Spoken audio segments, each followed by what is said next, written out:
How's it going, everybody? Welcome to Not We Do Tech. If you remember me, I used to own a channel called We Do Tech. I sold it about a year or so ago to somebody else. Did a bit of a tech detox just to get away from everything. Did some other farming stuff, other business stuff, but I actually really started to miss doing tech again. So that's why I'm actually starting up a new channel. Okay, quick story time. Along with We Do Tech, I had a few other channels, which was really small, a couple of thousand here and there, that I actually want to reuse now for this channel. But as you guys can see, the channel doesn't have a couple of thousand subscribers. It's probably 0 at the moment. That is because when I woke up this morning, all of my channels were gone. And hello, PC. So apparently I was hacked, and with how useless Google is, I can't get any of my things back, any of my channels, so I have to start from scratch again. I can't recover my email at all, even though I had a two-step factor authentication, I had backup emails, I had all of that, and still they got access because apparently no matter how secure you are, you will always somehow get hacked. So that was how my morning went. Hopefully nothing like that happens anytime soon again. So yeah, welcome to Hardware Overload. Now, along with the hardware, I am also going to have a couple of other channels, which is not going to be hardware focused. There's also going to be Gaming Overload, which is more to do with peripherals, consoles, gaming gear, and all of that.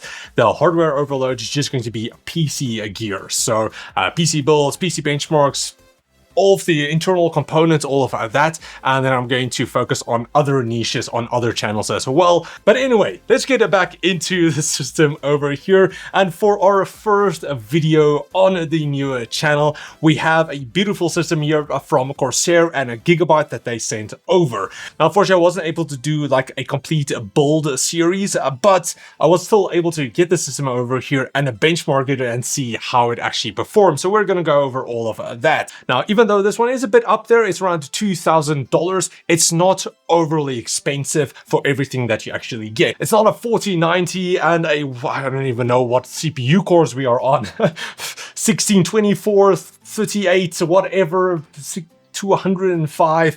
We only have about 8 cores here and 16 threads. So with that, we have the Ryzen 7 7800X3D, which, as you guys know, is mainly focused for gaming. The X3D CPUs are notoriously good for gaming. Now, it is currently already 1 year old, and apparently the 9800X3D is also coming out really soon. So I wanted to test this one out, see how it performs, and then once I get my hands on the 9800 X3D, we can actually compare them and see how they perform against each other. But now with the new one being released quite soon, possibly these ones will drop in prices and you can actually get a nice deal on them. So of course we're going to see how they actually perform, but just a quick summary of the 7800X3D. It does have 8 cores, 16 threads. It boosts up to 5 gigahertz on all cores. It of course has the 3D V cache that does make it quite good for gaming especially. It is running on the AM5 socket, and then it costs around $480 or 9,000 Rand for here in South Africa, which is apparently slightly higher than MSRP a year ago, but that's also due to there not really being any stock. I struggle to actually get some stock. So prices are inflated a bit, and hopefully with the new one being released, these ones will drop in our prices. But now moving on towards a motherboard, we have the Gigabyte B65M Gaming XAX. Now, as you guys can see, it is smaller than the standard ATX size boards. This is a micro ATX board, so it is a tiny bit smaller. You don't have all of the 50 PCI Express slots that you get on some of the larger XATX boards, but it's still enough. So currently pricing for these are around $167 or 4,400 Rand for here in South Africa. And again, it's the AM5 platform. It does still have a 4 DDR5 RAM memory slots, DIMM slots, which supports up to 128 gigs at 6,400 megahertz or mega transfers per second. It does also feature a direct 6+ 2+1 phase digital VRM setup. So if it was to overclock, it should be fine. It was completely fine for the 5800 or the 7800 X3D here, boosting up to 5 gigahertz on all cores. Now, as for PCI Express slots, you do only have two here, one of them being a PCI Express Gen 4, a 16X slot for your GPU, and then for the second PCI Express slot is only a 1X slot and also PCI Express 3, so it's good enough for something like a capture card if you want to stream or record. You do have that one as well, Wi-Fi card, but we have Wi-Fi on the board, so that's not really needed anymore. And then for our storage, you do have two PCI Express 4x M.2 slots. Then moving on to our awards on memory, you guys can see our beautiful Corsair Dominator Platinum RGB memory. So this is a 32 gig kit running at 6,000 megatransfers per second. It is of course DR5 as well. This kit is also CL36 and does run at 1.35 volts, costing around $160 or 4,260 Rand, again for here in South Africa. Now moving on towards our storage, we do have a 1 terabyte Corsair MP700 Pro Gen 5 NVMe SSD. Unfortunately, our board doesn't support Gen 5, but a different system that we have also, which is down there, does. So we will definitely benchmark the MP700 Pro on that one and actually see how it performs. But you can expect over 10 gigabytes per second. So yeah, it's definitely quick. More than you really need, but still, it is nice. Now moving on towards our GPU, we do have the Gigabyte RX 7900 GRE gaming OC. Now it's my first 7900, especially GRE.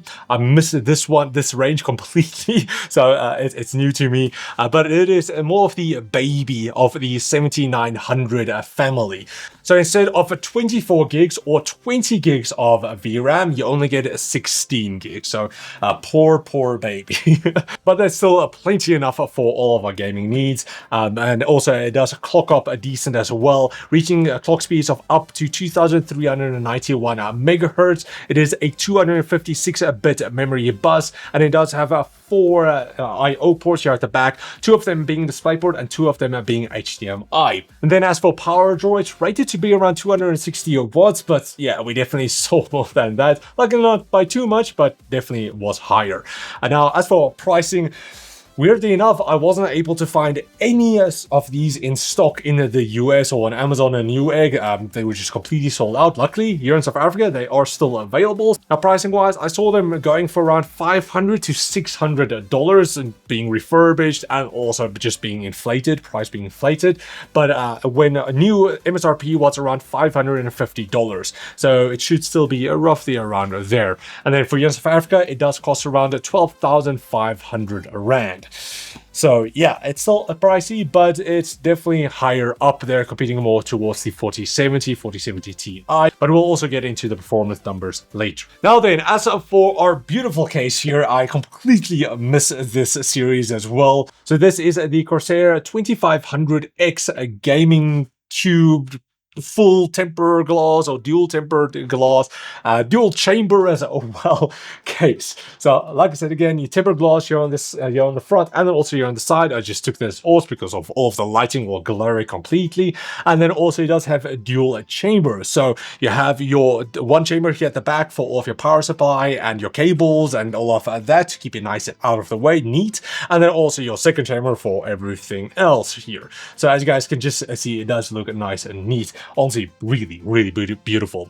Now, you do get them in 2 different options. You get the black version, also the white version. I even saw that you get a walnut version as well, with the front panel here being walnut. That looked pretty nice as well. Now, I will leave all of the full dimensions somewhere around here so you can just see it's quite heavy at 13 kilograms or 29 pounds. So yeah, you're definitely going to have a workout when you're moving this one around. But also, again, as you guys can see, it only fits up to a mini ATX or micro ATX board. So no full boards. You're going to have to slim down a bit for this system.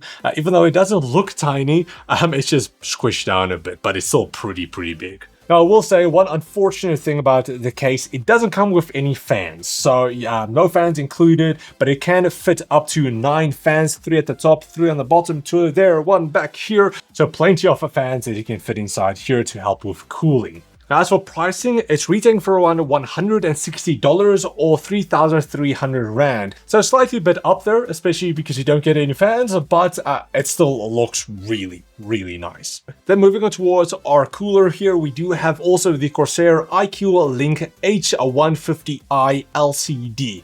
So you do get the one without the LCD, and then also this one with the LCD. It's a 360mm rad. You do actually get them in 240s and then also 420 as well. So yeah, you can pretty go baller with the size there. I don't think I've actually ever seen a 420mm AIO. So Corsair, if you want to send one over, you can always do that. So for the display, it's a 2.1-inch LCD, which you can put on pretty much anything here. You can, if you want to play like a GIF or a video, you can put that up there. But of course, it's really handy if you just want to display all of your system information, your CPU's temperature, the coolant's temperature, and so on. You do have a few nicer graphs that you can apply inside, of course, the iCue software, which we'll also go over. Now, as for fans, you do get 3 of the QX 120mm RGB fans with speeds ranging between 480 at the low and 2,400 on the high end. Now, also one thing that I miss with my i8s is that now you can actually daisy chain a lot of the fans and the components together, which is really cool. So no need to fiddle around with all of the super annoying cables, 2 cables per fan, and then it's 9 fans. So you can connect all of the fans to the iCue Link hub. So that controls everything and just keeps everything nice and neat. I actually wish I had that years ago, but at least it's here now. Now, as for pricing, it is a bit up there at $200 or 6,500 Rand. But if you do want to save a bit more, you can go for the non-LCD version, and that's also going to save you a couple of bucks. But it's definitely going to be worth it, and it did keep the CPU nice and cool, which we'll get into. And then for our final component, we have the power supply, the Corsair RM850E. So it's an 850 watt 80 plus gold fully modular power supply. It does have a 0 fan silent mode, so if you're not using it, it doesn't ramp up the fans at all. You have a 7-year warranty, and it costs around $130 or 3,000 Rand for here in South Africa. But I also had a bit trouble finding any stock. But luckily, Corsair has so many different 850, 80 plus gold or fully modular power supplies, so you can just go pick one of those up anyway. Alright, so quickly, just before you continue, because Corsair was so graciously enough to send over the system, they did ask me to quickly go over their iCue software, which is got so advanced now, and they're also partnered up with a Gigabyte, so you can actually control all of your lighting, connectors and everything through the iCue software itself. So as you guys can see, we have all of our components here, our motherboard, our iCue Link RX fans, we have our Link H150i LCD here, which we'll go over all of the settings. You can play around with that. Your QX fans, which is the top ones here for our AIO, the Link hub system, and then also, of course, our memory.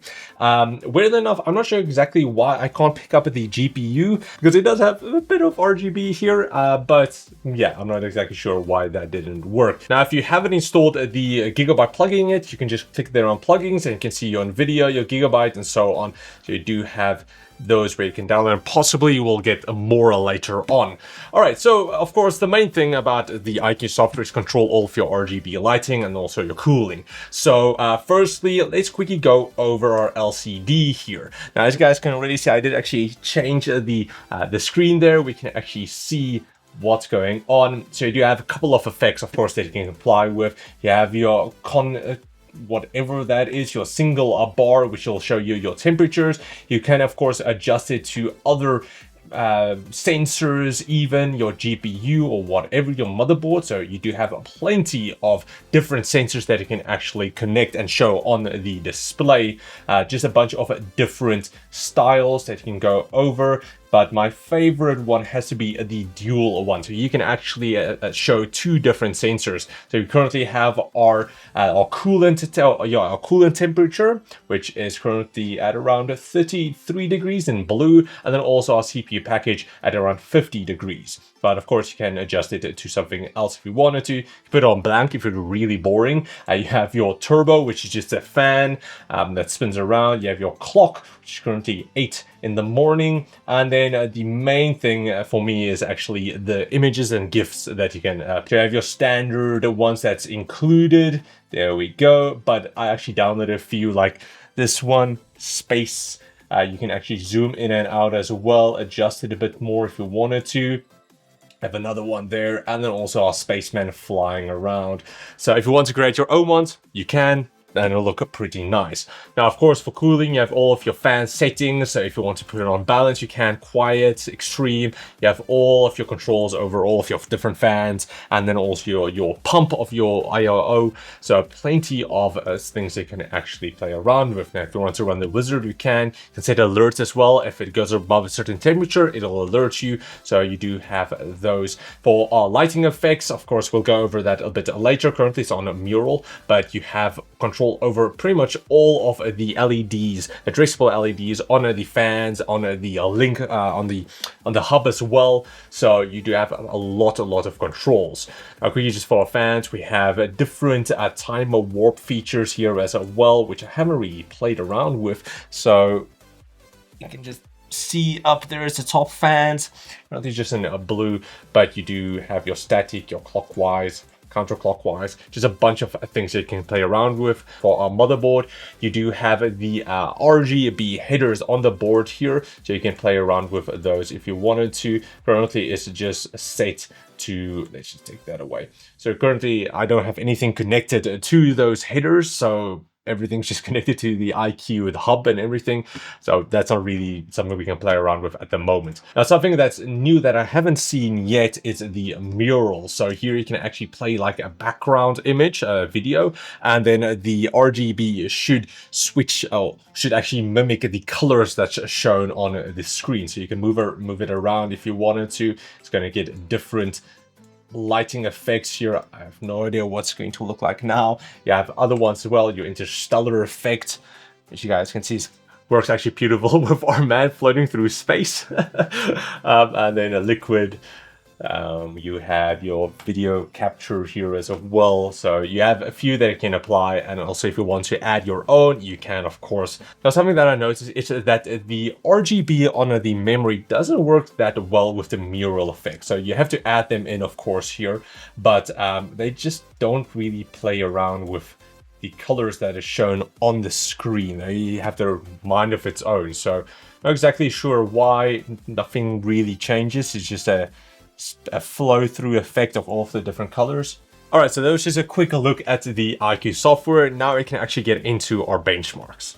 All right, so with all of that out of the way, let's finally get into the benchmarks. And first, let's do some Cinebench and CPU type of benchmarks as to see how the CPU mainly performs. So first off, for Cinebench R23, the 7800X3D unfortunately didn't do too well here, but it is understandable with only 8 cores and 16 threads. So for the 7800X3D, it only scored 17,102 for the multi-core and 1,771 for single core scores. That is only slightly bit faster than the few years older 11900K, and then quite a bit slower than the 12700K from Intel and also the R9 5900X. So that is the previous model, but also a step above this one, but not X3D. Now, as for our Cinebench R24 score, this is unfortunately a completely new benchmark, so I wasn't able to compare it to anything else yet. We'll go over that soon, but it did score in single core 112, and then in multi-core 1038. Then moving on towards our Corona 10 score, this one is also completely new for all of my benchmarks, so it's a standalone one at the moment, but it did score 5,700,074 and a lot more there, so you guys can see. For our V-Ray score, also a new benchmark here, it did score 13,835. So those are a few completely new benchmarks, so I will log them in the book, and for next time I will have a bit more to actually compare it to. Now for Blender, we did use the GPU renderer, where the RX 7900 GRE did struggle a bit here. I'm not exactly sure why, but it was closer to the RTX 2080 Super than the 3080 even.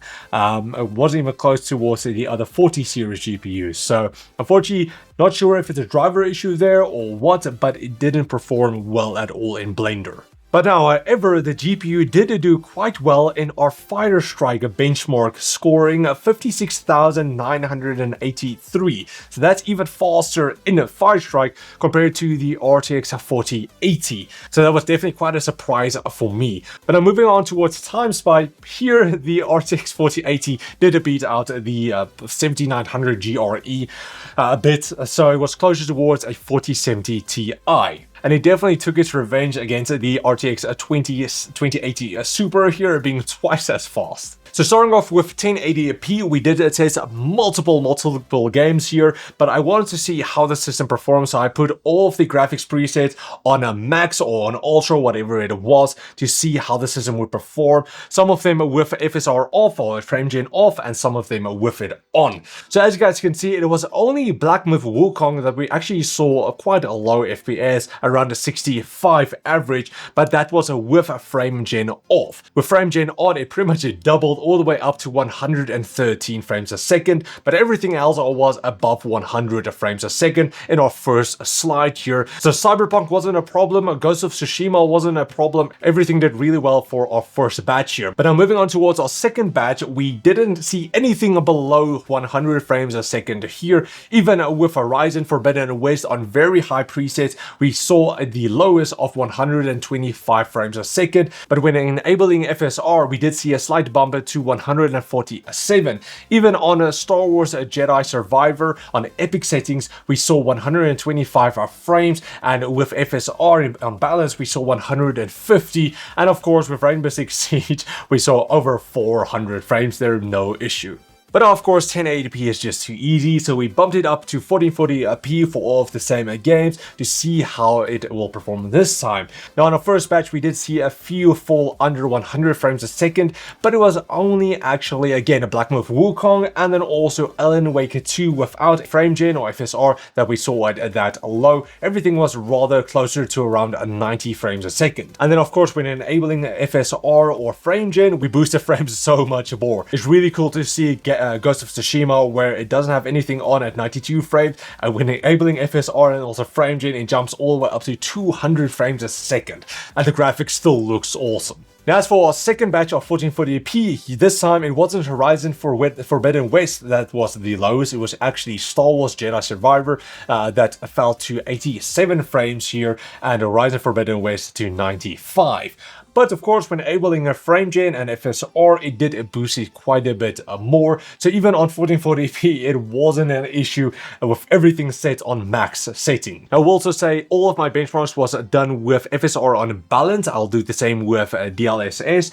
But if you don't want to do balance, of course, with some of them you have plenty of headroom. You can go towards a quality or even like epic quality, whatever it was, ultra quality. And if you want a bit more frames, you can drop it down to the performance, but usually performance just drops the quality way too much. So I will rather stick it on balance or take it up to quality. Alright, so now we are getting into the juicy 4K benchmarks. And even on 4K, the system handled everything we threw at it. Again, everything set on Ultra. So as you guys can see, the lowest that we got was on, again, a Black Myth Wukong, and then also a Plague's Tale, which saw around 46 frames a second. Ghost of Tsushima wasn't too bad, around 56 frames on a standard. And when enabling DLSS, it did, of course, jump quite a bit higher to 91.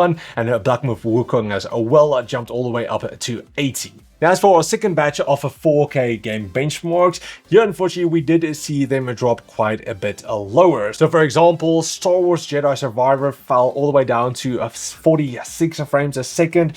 So not playable on the standard setting, but when enabling a DLSS on balance mode, you do boost it up to 87, which is again completely playable on 4K. Same goes for Horizon Forbidden West, going from 56 all the way up to 80, and for Rainbow Six Siege, of course, it wasn't a problem boosting all the way up to 238 frames a second. Even God of War Ragnarok on ultra settings with frame gen and everything on boosts all the way up to 172 frames.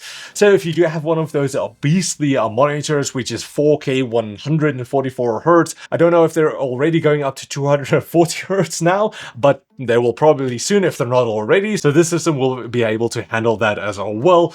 Just drops some of the settings a bit lower, but Rainbow Six Siege, 240 frames on 4K, it should be completely fine. Alright, so that's pretty much it for my first new video. Glad to be back. Hopefully you guys enjoyed it as well. Of course, there's going to be plenty more content to come. This was just our first look at a new system, getting a bit back into the game. Again, I have another system right there, which I'm also going to go over. But yeah, I'm just really looking forward to getting back into testing some new gear, showing you guys what they can actually do, if they're worth the price and all of that. So if you guys enjoyed the video, please like, share, subscribe, and comment like always. Well, always, that was always my saying, but always from now on. So if you guys did enjoy it, I would appreciate it if you're subscribing, liking, doing all of that. We can grow the channel a bit and then also produce a lot more content for you guys. And then also, again, like I mentioned in the beginning, I do have other channels as well. The Gaming Overload, there's going to be the Tech Overload channel as well. I will leave those in the video description as well. So anyway, thanks for watching, guys, and I'll check all of you next time. Cheers, guys.